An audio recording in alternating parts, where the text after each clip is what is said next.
이사야 1장 1절에서 31절까지 말씀을 가지고 소망의 걱정이라는 제목으로 하나님 말씀 전하도록 하겠습니다. 코트인 프로비던스라는 유튜브 채널에 보면 다양한 그 재판 영상을 담은 영상들이 많이 올라오는데요. 한 4년 전에 96세 할아버지가 스쿨존에서 과속을 해서 법정에 넘겨져서 재판을 받는 영상이 하나 올라온 적이 있습니다. 판사가 할아버지에게 질문을 했습니다. 할아버지, 스쿨존에서 과속을 하셨네요. 인정하십니까? 라고 질문을 하자 이 할아버지가 이렇게 얘기합니다. 저는 그렇게 운전을 빨리 하지는 못합니다. 저는 96살이고 평소에 느리게 운전하는 데다가 꼭 필요할 때만 운전합니다. 과속했던 그날에는 암에 걸린 아들을 병원에 데려가는 날이었습니다. 우리 아이와 혈액 검사를 받으러 가는 중이었죠. 라고 대답을 했습니다. 판사가 놀라서 다시 질문합니다. 도대체 그 아들이 몇 살입니까? 우리 아들은 62살입니다. 그러자 판사가 선생님은 참 좋은 분 같습니다. 선생님과 아드님께 행운을 빕니다. 이 케이스는 여기에서 종결시켰습니다. 하고 벌금도 가벼운 금고용도 때리지 않고 그냥 사건을 종결시켜 버렸습니다. 96살 먹은 할아버지가 환갑이 넘은 아들을 홀로 돌보면서 2주에 한 번씩 암이 진행되고 있는지 그렇지 않는지 체크하기 위해서 병원에 가는 그 순간에 일어난 사소한 실수를 더 이상 문제 삼지 않겠다. 판사가 그렇게 판결을 하고 사건이 여기서 종결이 됐는데 훈훈하죠. 그런데 법적인 문제는 여전히 남아 있습니다. 이게 옳습니까? 이게 법적으로 여러분 옳은 판결입니까? 아니면 법을 무시한 판결입니까? 96살 먹은 100살까지 4년밖에 남지 않은 이 할아버지가 환갑이 넘은 아들을 홀로 돌보면서 암 치료를 위해서 병원에 가다가 스쿨존의 속도를 아주 약간 초과해서 딱지만 떼면 될 것 같은데 어쨌든 법정까지 갔습니다. 그러면 일단 법적으로 이 문제를 다뤄야 되니까 뭔가 유죄 판결을 해야 되지 않을까요? 그런데 이 재판의 결론은 그냥 케이스 종결로 사건이 끝나버렸습니다. 많은 해석을 할 수는 있겠지만 아무리 법이 엄정하고 아무리 명백해도 고의가 없고 또 그것이 지속적으로 반복되지 않고 정상 참작할 수 있는 여지가 있으면 아무리 그것이 명백한 기준을 어긴 것이라고 할지라도 법적인 관용이 어느 정도는 허용된다. 그렇게 이 사건을 해석할 수 있다고 합니다. 잘못은 했지만 그리고 그것이 분명히 사소한 법이라도 법을 어긴 것은 맞지만 그것을 법리대로 다 처벌하지 않고 관용을 베풀 수 있는 여지가 있다는 것. 그것이 오늘 법치주의 국가에서도 어느 정도는 허용될 수 있는 재판정에서의 인간미라고 부를 수도 있겠습니다. 오늘 아침 우리는 이사야서 1장을 함께 살펴보려고 합니다. 오늘 본문의 제목이 소망의 걱정인데요. 오늘 본문은 약 2700년 전에 기록됐습니다. 까마득한 옛날에 기록된 본문이죠. 근데 오늘 메시지는 우리에게 놀랍도록 생생하게 다가옵니다. 오늘 본문에서 여러 가지 제기되고 있는 문제들은 마치 어제 일어난 사건처럼 오늘 우리를 괴롭히는 여러 가지 문제들처럼 생생하게 살아있는 이슈들입니다. 도저히 이것이 2700년 전 사건이라고 믿기지 않을 만큼 굉장히 현대적이고 또 현실적인 여러 가지 문제들이 법정에 고소됐습니다. 그래서 오늘 이사야서 1장의 이 여러 가지 케이스들은요, 단순히 이사야의 예언이 아니고 이사야가 이 사건을 예언하고 다루면서 특별히 법정에다가 하나님이 이스라엘 백성들을 고소 고발하는 형태를 띠고 있습니다. 하지만 하나님께서 이 법정에 이스라엘 백성들을 고소하시면서 법리적으로 하나님의 말씀의 기준으로 너희들이 내 명령을 어겼기 때문에 나는 이미 내가 선언한 대로 나의 법전에 있는 그 기준대로 처벌하겠다라고 말씀을 하시는지, 아니면 소망이 있는 법정인지, 우리가 오늘 본문을 통해서 하나님께서 과연 우리를 어떻게 다루려고 하시는지 이 문제를 함께 살펴보려고 합니다. 오늘 본문은 크게 세 단락으로 나눌 수 있는데요. 먼저 1절에서 15절에 하나님께서 이스라엘을 고발하십니다. 법정에 고발하시는데 이 고발의 공소장의 주된 논지는 뭐냐면 하나님과 백성들의 관계가 죄로 인해서 단절되었다는 거예요. 오늘 본문 1절을 보시면 아모스의 아들 이사야가 유다왕 우시야와 요담과 아하스와 히스기야 시대에 유다와 예루살렘에 대하여 본 이상이다. 여기 표를 보시면 약 60년 정도 이사야가 활동을 했는데요. 연표를 보시면 화면과 같습니다.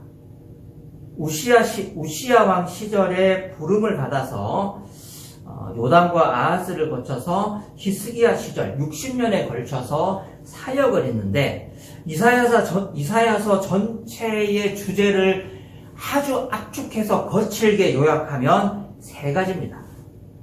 이스라엘 백성들이 죄를 지어요. 그리고 하나님께서 공의롭게 심판을 하십니다. 이스라엘 백성들의 범죄 사실, 공소 사실, 고발된 사건, 사고를 가지고 하나님께서 심판을 하시면 사형이에요. 여러분, 내란죄에는 무기징역과 사형 딱 두 가지밖에 결론이 없는 것처럼 이사야서 전체 66장에 하나님께서 이스라엘 백성들을 자신의 법정에 고소하시는데요. 그 죄목들을 케이스대로 하나하나 전부 다 따지면 하나밖에 없어요. 사형입니다. 그런데 이사야서에는 너희가 이렇게 고소되었고 나의 기준에 따라서 심판을 받으면 다 죽어야 돼 라고 결론을 내지 않고 반드시 회복과 용서의 메시지를 같이 냅니다. 이것이 이사야서의 독특한 소망과 회복과 복음의 메시지입니다. 이사야서 1장부터 66장까지 전체의 주제를 삼두고내라 라고 이야기하면 죄를 짓고 고발을 당하고 심판을 받으나 반드시 소망이 있고 정상 참작의 여지가 있다는 겁니다. 그렇기 때문에 오늘 본문 1장은요, 이사야서 전체의 서론이라고 할 수 있습니다. 오늘 본문을 단락별로 따라가다 보면 이사야서 1장에서부터 66장의 전체의 주제, 전체의 단락의 구분이 압축된 것이 1장이라는 것을 우리가 발견할 수 있습니다. 백성들은 죄를 지어서 고발당합니다. 그리고 심판을 받습니다. 하지만 그것이 끝이 아니고 소망의 여지를 하나님께서 남겨두시고 은혜와 자비와 긍휼을 베풀어 주십니다. 4절을 보시면 슬프다 죄지은 민족 허물이 많은 백성, 흉악한 종자, 타락한 자식들 너희가 주님을 버렸구나. 이스라엘의 거룩하신 분을 업신여겨서 등을 돌리고 말았구나. 하나님께서 공소장을 쓰실 때 특별히 2절을 보시면 하늘아 들어라 땅아 귀를 기울여라 라고 시작을 하는데요. 하늘아 들어라 땅아 귀를 기울여라 라는 이 구절은 성경에만 나오는 것이 아니고 당시 약 2700년 한 3000년 전 고대 근동의 여러 문서들을 보면 특별히 법정 문서에 이렇게 시작하는 문서가 많이 발견된다고 합니다. 이게 무슨 구절이냐면 법정에 피고인을 고소할 때 이런 형식적인 관용 어구들을 쓴 거예요. 오늘도 우리가 법정을 보면 친애하는 재판장님, 존경하는 재판장님, 존경 안 해요. 그런데 어떻게 쓰는 겁니까? 그냥 습관적으로 쓰는 겁니다. 의뢰의 법정에 오면 존경하는 재판장님, 그렇게 불러야 되는 것처럼 과거 2700여 년 전에 성경뿐만 아니고 죄를 지은 사람을 법정에 고발할 때는 이렇게 써야 되는 거예요. 어떻게 써야 된다고요? 제가 몇 절에 있다고 그랬습니까? 네, 어떻게 써야 된다고요? 하늘아 들어라 땅아 귀를 기울여라 하고 땅과 하늘의 법정에 어떤 신적이고 초월적인 존재, 오류라고는 조금도 없는 그 존재에다가 고발하는 거예요. 재판은 재판장이 하지만 고소하는 사람들은 누구에게 의뢰하는 겁니까? 그 재판장 뒤에 있는 조금의 오류도 없는 신적인 존재에게 하늘과 땅에 있는 그 모든 것들을 관장하는 신적인 존재에게 고발하는 거예요. 그래서 이사야서 1장 2절은요. 하늘아 들어라 땅아 귀를 기울여라 라고 시작함으로써 이것이 명백한 법정 고소문임을 정확하게 표시하고 있는 거예요. 이제 이스라엘 백성들은 큰일 났습니다. 이 사람들은 어떤 사람들이냐면 죄를 지은 민족이고 허물이 많은 백성이고 흉악한 종자고 타락한 자식들입니다. 이 공소장을 한마디로 한 줄로 요약하면 너희가 주님을 버렸구나. 관계가 끊어진 겁니다. 앞서도 말씀드렸지만 이사야서 1장 1절에서 15절은 1장 전체는요. 관계가 단절되었고 심판을 받았지만 결국에는 회복이 있다는 구조를 가지고 있습니다. 1절에서 15절은 하나님과의 관계가 단절이 됐고 하나님의 자녀들이 하나님께 등을 돌리고 하나님께 반역을 했어요. 그래서 10절을 보시면 너희 소돔의 통치자들아 주님의 말씀을 들어라. 너희 고모라의 백성아 우리 하나님의 법을 기울여라 하고 불러요. 근데 이 사람은 지금 누굽니까? 이스라엘 백성들이잖아요. 소돔과 고모라 사람이 아닙니다. 오늘날로 치면 너희 전쟁 범죄자들아 또는 너희 테러리스트들아 라고 부르는 것과 비슷한 충격을 이 사람들이 받았을 거예요. 아니 우리는 아브라함의 자손들이고 선택받은 하나님의 백성들인데 지금 이사야가 우리를 소돔의 관원들이고 고모라의 백성이라고 부르고 있거나 우리를 지금 테러리스트라고 이방인이라고 축복받지 못한 할례받지 못한 외국인이라고 우리를 고소하고 있구나라고 느꼈을 거예요.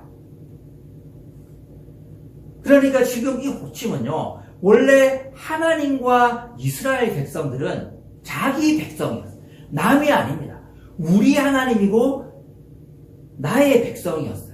이스라엘 백성이었습니다. 그런데 지금 1장 10절은 그 이스라엘 백성들이 하나님과의 관계가 완전히 단절되었기 때문에 내 백성이 아니고 어떤 사람이라고요? 외국인입니다.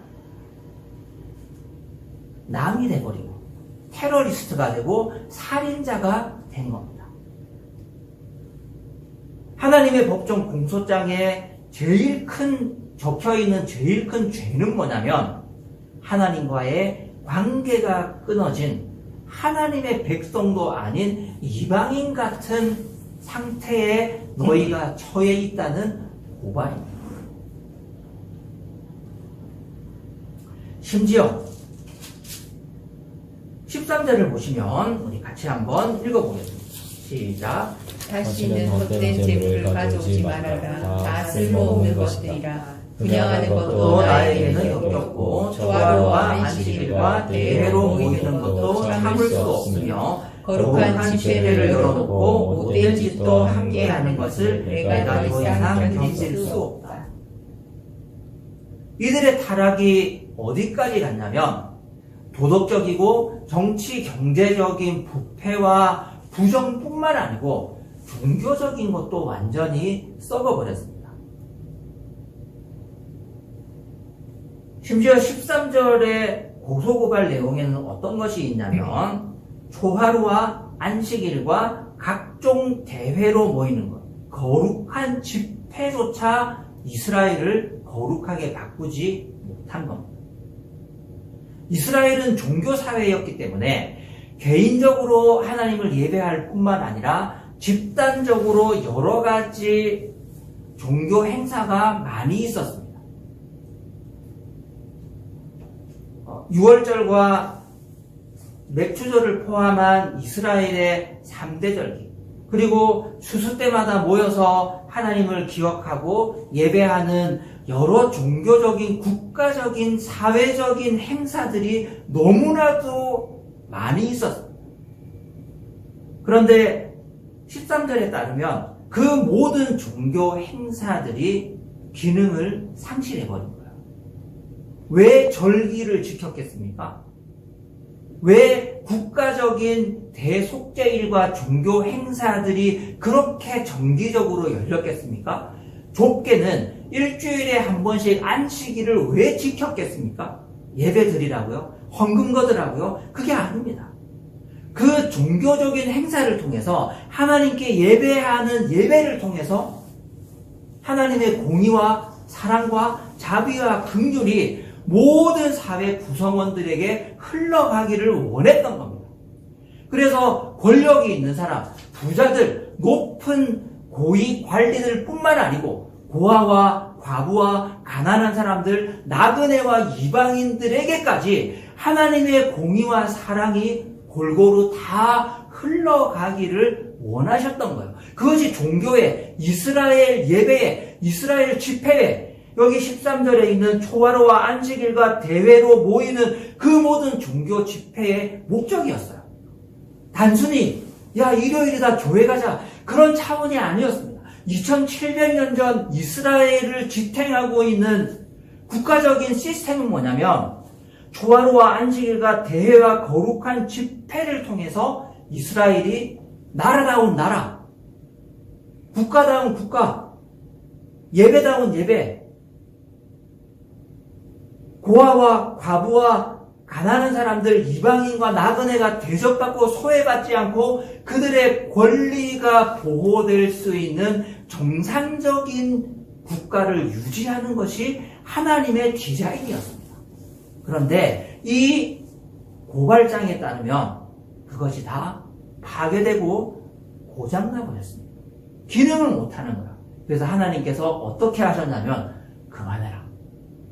쓸데없는 짓을 그만해라. 그거 아무 효과가 없다.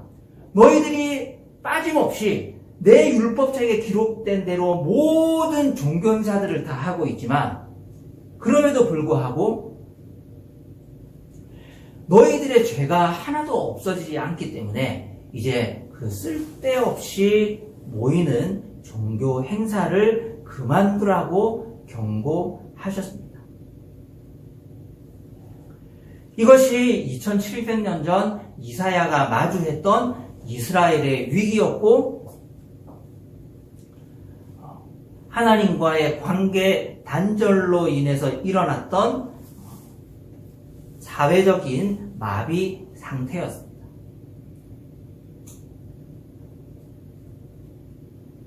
여러분, 오늘날 우리의 삶에, 오늘 우리 나라에 기독교가 필요합니까? 여러분, 우리 나라가 겪고 있는 여러 가지 정치적인 혼란과 경제적인 어려움들과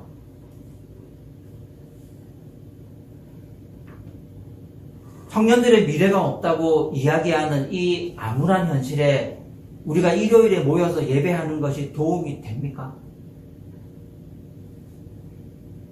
나라가 여러 조각으로 쪼개어져서 서로 싸우고 불안해하고 서로 공격하고 정말 죽일 듯이 미워하는 정치적인 혐오와 증오를 완화시키는데 우리 한국 교회가 도움이 될까요? 여러 가지 이유로 불안해하는 우리의 이웃들을 달래주고 그 사람들에게 소망의 메시지를 주는데 한국 교회가 도움이 되고 있습니까? 이러면 제3자를 욕하는 것 같아서 도움이 안 된다고 우리가 자신 있게 말할 수 있잖아요. 그러면 저와 여러분의 삶은 보탬이 되고 있습니까? 우리가 이 사회에 쓸모있는 그리스도인인가요? 하나님이 우리의 삶을 고발하신다면 야, 교회 가지 마라. 이렇게 말씀하시는 거예요. 좀 충격적이지만 우리는 무조건 주일 성수는 목숨 걸고 해야 한다고 배웠지만 하나님이 우리를 향해서 이렇게 경고하실 수 있는 겁니다. 야, 그렇게 살 바야 교회 가지 마. 안 가는 게 나아. 너 가도 도움 안 돼. 너 윗집 아줌마한테 무슨 도움이 돼? 너 아랫집 아저씨한테 무슨 도움이 돼? 너의 삶이 네 아들한테 뭐가 도움이 돼? 네가 그러고 부모를 잘 섬겨? 그냥 교회 다니지 마. 그냥 다 때려쳐. 이렇게 말씀하시는 거예요. 이 충격적입니다. 우리가 이사야서 1장 1절에서 15절을 이렇게 안 읽어요. 어떻게 읽느냐면 종가문을 욕할 때는 신이 나서 읽을 수 있습니다. 못하고 있는 게 사실이니까요. 그런데 야, 너 그렇게 살면서 너의 신앙이 직장 동료들에게 도움이 돼? 너의 삶이 친구에게 도움이 돼? 야, 니네 교회의 존재의 이유가 니네 동네에 도움이 돼? 하나도 도움이 안 돼. 때려쳐라. 교회 그만 다녀라. 교회 간판 떼라. 이렇게 말씀하시는 거야. 이 충격적이죠. 이거 너무나도 두려운 경고입니다. 우리의 신앙을 평가할 때, 우리의 삶을 평가할 때, 우리 교회의 가치를 평가할 때, 야, 우리 교회가 40일 새벽 기도를 하는데 출석률이 90%를 넘었다. 제적의 90%가 왔다. 정말 우리 교회는 좋은 교회다. 이것이 평가 기준이 돼서는 안 된다는 겁니다. 아, 박 권사님, 우리 아들이 이번에 서울대 들어갔습니다. 아, 이 집사님, 이번에 우리 남편이 사업을 잘해가지고 우리가 크게 이 사업체를 확장을 했어요. 하나님이 우리를 복 주신 모양이에요. 그걸로 평가하지 말라는 거. 그래서 뭔 도움이 됐는데. 그래서 너의 삶이 얼마나 빛과 소금이 됐는데. 그래서 너희 교회의 존재가 너네 동네에 있는 고아와 과부와 나그네와 힘없는 자들에게 어떤 소망과 위로를 줬는데, 어떻게 이웃들의 아픔과 상처를 싸매어 주었는데, 그래서 무슨 도움이 되었는데 이걸 묻고 있는 거예요. 제가 이사야서를 설교하기로 결심하고 난 다음에 제가 느꼈던 부담감이 바로 이겁니다. 너무 부담스러운 거예요. 마치 동네 뒷산을 오르는 게 아니고 이사야서 1장부터 66장까지 전체를 보는데 야, 이거는 에베레스트와 같다. 이 산을 어떻게 오르지? 과연 올라갈 수 있을까? 굉장한 압박감을 가집니다. 우리가 이사야서를 성경 공부하고 있기 때문에 아시겠지만 우리가 지금 5장까지 했죠. 오늘 하면 5장까지 하는데 5장까지 다 이런 메시지거든요. 근데 내가 예배 때마다 이런 말을 해야 되잖아요. 얼마나 힘들겠습니까? 제가 얼마나 힘들겠냐고요. 여러분, 하나님이 이스라엘을 죄가 있다. 너희와 나의 관계는 끝났다. 너희는 정말 타락한 백성이다. 너희는 내 자식도 아니다. 라고 나무라시는 이유는 열심히 종교 생활을 하지 않았기 때문도 아니고 이들의 열심이 부족했기 때문도 아니고 이들이 일요일마다 교회 안 갔기 때문도 아닙니다. 이들의 존재가 사회의 암적인 존재였기 때문에 오늘 우리의 신앙을 평가하는 기준과 우리 교회의 존재의 목적을 평가하는 기준이 바뀔 수 있기를 바랍니다. 두 번째로, 그럼 이렇게 야단만 맞고 끝이냐? 회복을 위한 하나님의 초청이 있습니다. 앞서는 하나님이 고발장을 선언해요. 무섭게 법정에 세웠다고요. 너희 사형 아니면 무기징역이야. 넌 끝이야 임마. 딱 세웠는데 그게 끝이 아니었어요. 16절에서 26절을 보시면 회복을 위한 하나님의 초청이 있습니다. 지금 이 흐름이 어떻게 가죠? 고발했잖아요. 그런데 그걸로 끝이 아니고 회복을 위한 하나님의 계획이 있었습니다. 행동의 변화를 촉구하고 대화와 화해를 위해서 사람들을 초청하고 회복될 수 있을 것이라는 정의로운 도시로 나라로 회복될 수 있을 것이라는 약속을 하십니다. 자, 17절에 하나님께서 뭐를 요구하십니까? 같이 한번 읽어볼까요? 시작. 옳은 일을 하는 것을 배워라. 정의를 찾아라. 억압받는 사람을 도와주어라. 고아의 송사를 변호하여 주고 과부의 송사를 변론하여 주어라. 하나님께서 요구하시는 것은 야, 금식해라. 40일 특세 이걸로 안 되니까 100일 해라, 100일. 그런 게 아니에요. 너의 삶을 바꾸라는 겁니다. 어떻게 바꿔야 되죠? 억압받는 사람을 도와주고 고아의 송사를 변호해주고 과부의 송사를 변론해주는 겁니다. 이것만 하면 됩니까? 이렇게 성경을 문자적으로 보시면 안 되고 고아와 과부의 송사를 변론해주면 돈이 됩니까? 안 됩니까? 돈이 안 됩니다. 이거 하나도 커리어에 도움이 안 돼요. 커리어에 도움이 되기 위해서는 탄핵 심판의 변론 정도는 맡아가지고 TV에 나가야 됩니다. 우리 김계리 이름 여러분 아셨습니까? 저 이번에 알았거든요. 얼마나 욕을 찰지게 잘하든지. 내가 뜨려면 고아와 과부의 송사와 재판을 변호해 주는 건 안 돼요. 적어도 탄핵 변론 정도는 맡아서 얼굴을 팔아야 유명해지고 정치도 할 수 있고 돈도 많이 벌 수 있습니다. 그것을 목적으로 일하지 말라는 거예요. 우리의 목적이 뭐가 되어야 하죠? 고아와 과부의 송사를 변론해주고 돈이 되는 것을 추구하면서 살지 말고 성공하기 위해서 살지 말고 편안하기 위해서 살지 말고 상식적으로 살지 말고 하나님의 정의를 찾기 위해서 살아보라는 거예요. 이것이 하나님과 우리가 화해할 수 있는 길입니다. 자, 이 다음 18절 같이 읽어보겠습니다. 시작. 주님께서 말씀하신다. 우리가 서로 변론하자. 너희의 죄가 주홍 같다 하여도 눈과 같이 휘어질 것이며 지롱빛과 같이 붉어도 양털과 같이 휘어질 것이다. 자, 앞서 2절에서는 하늘아 들어라, 땅아 귀를 기울여라. 친애하는 재판장님, 친애하는 하늘과 땅에 있는 재판장님, 친애하는 신이시여 이 죄인을 고발합니다 하고 법적 용어를 명확하게 썼어요. 그런데 18절에서는 오너라 우리가 서로 변론하자. 오너라 우리가 서로 화해하자. 우리가 서로 대화해보자. 우리가 서로 악수하자. 이렇게 초청하는 거예요. 제가 예전에 800만 원짜리 머신 소송권 때문에 법정에 갔을 때 1심에서 이겼었거든요. 근데 이제 항소를 해서 2심에 갔어요. 2심에서 판사가 어떻게 결론을 내려줬는지 아십니까? 화해하라 그러더라고요. 결론을 안 내려줘요. 1심에서 승소를 했는데 2심에서도 그럼 뭐 그대로 가면 이기는 건데 이게 법 체계가 그런 게 있더라고요.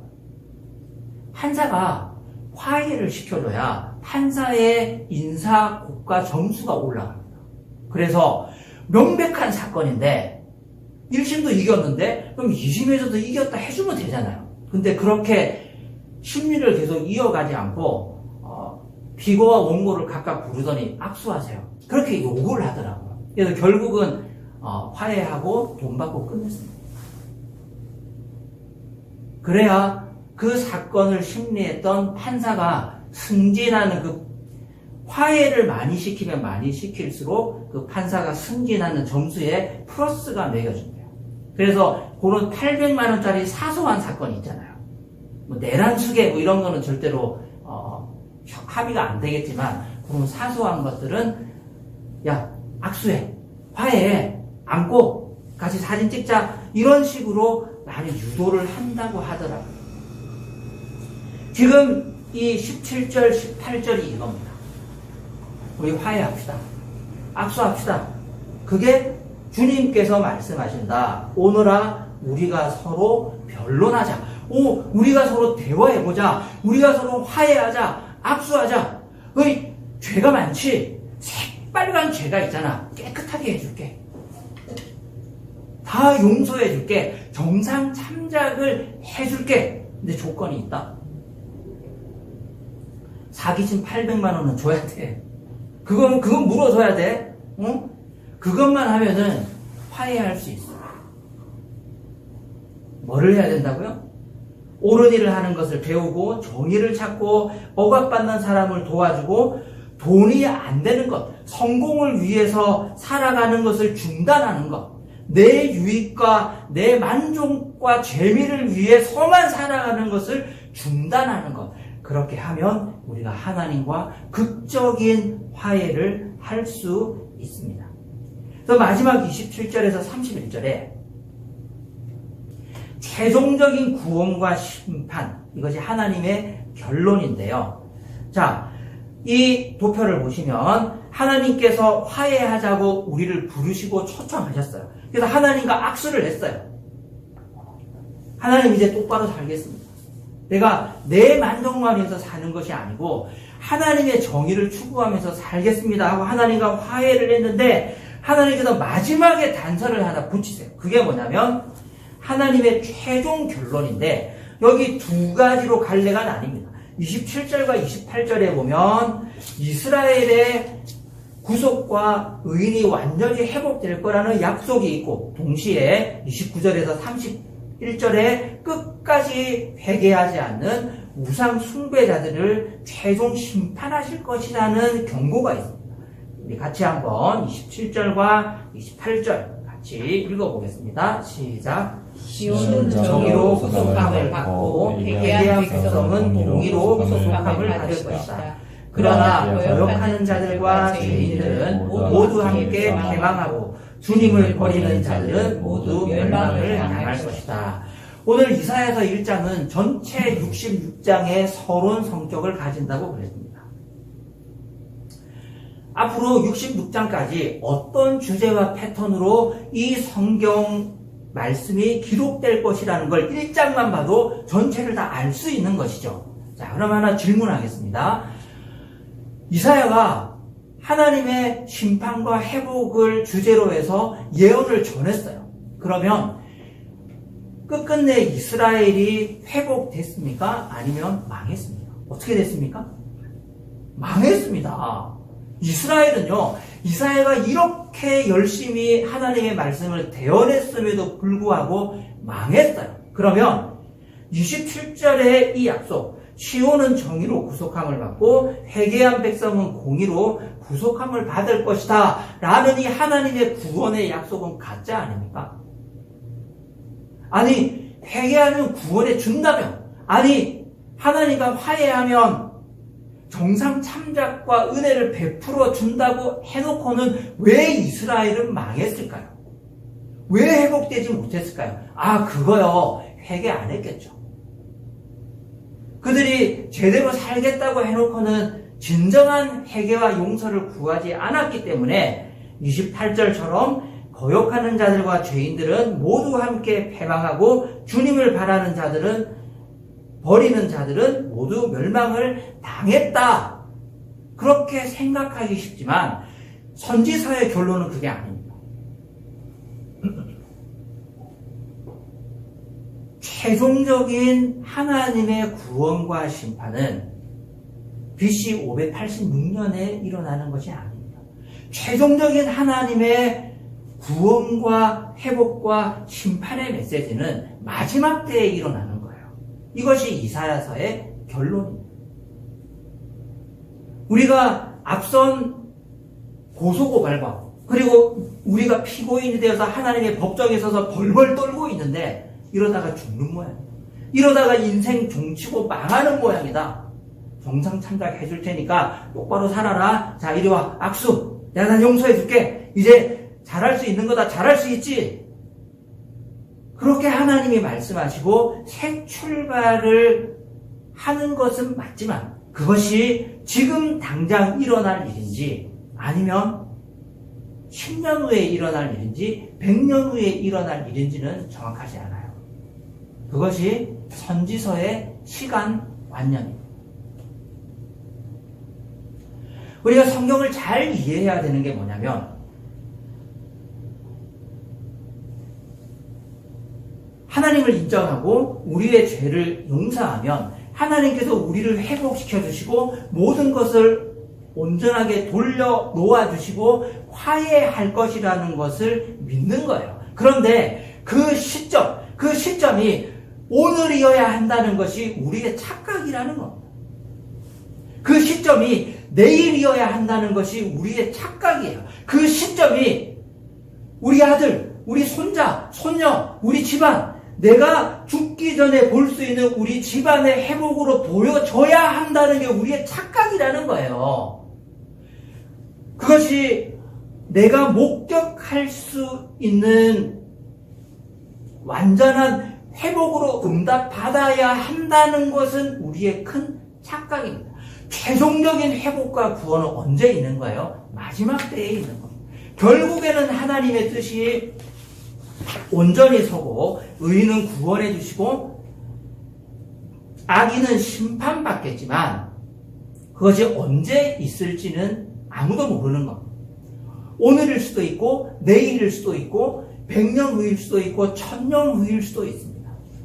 그 최종적인 결론은 하나님의 주권에 맡기라는 거예요. 이것이 이사야서의 마지막 결론입니다. 우리가 아까 연표도 보셨지만 히스기야 때까지 이사야가 죽기까지 이 반복적인 패턴을 부지런히 설교했잖아요. 너희들은 죄가 있다. 그러니까 회개해라. 그러면 하나님께서 정상 참작해 주시고 자비와 긍휼을 베풀어서 화해해 주실 것이다. 이 패턴을 가지고 계속해서 설교했지만 이사야의 설교를 들었던 모든 사람들은 다 알았을 겁니다. 그 예언이 성취되지 않았다는 것. 결국은 망했다는 것. 결국은 BC 586년에 바벨론에 의해서 나라가 완전히 멸망했다는 것을 모든 사람들이 다 알았어요. 그러면 이사야서는 쓰레기 아닙니까? 이게 다 거짓말이잖아요. 안 된 거잖아요. 아닙니다.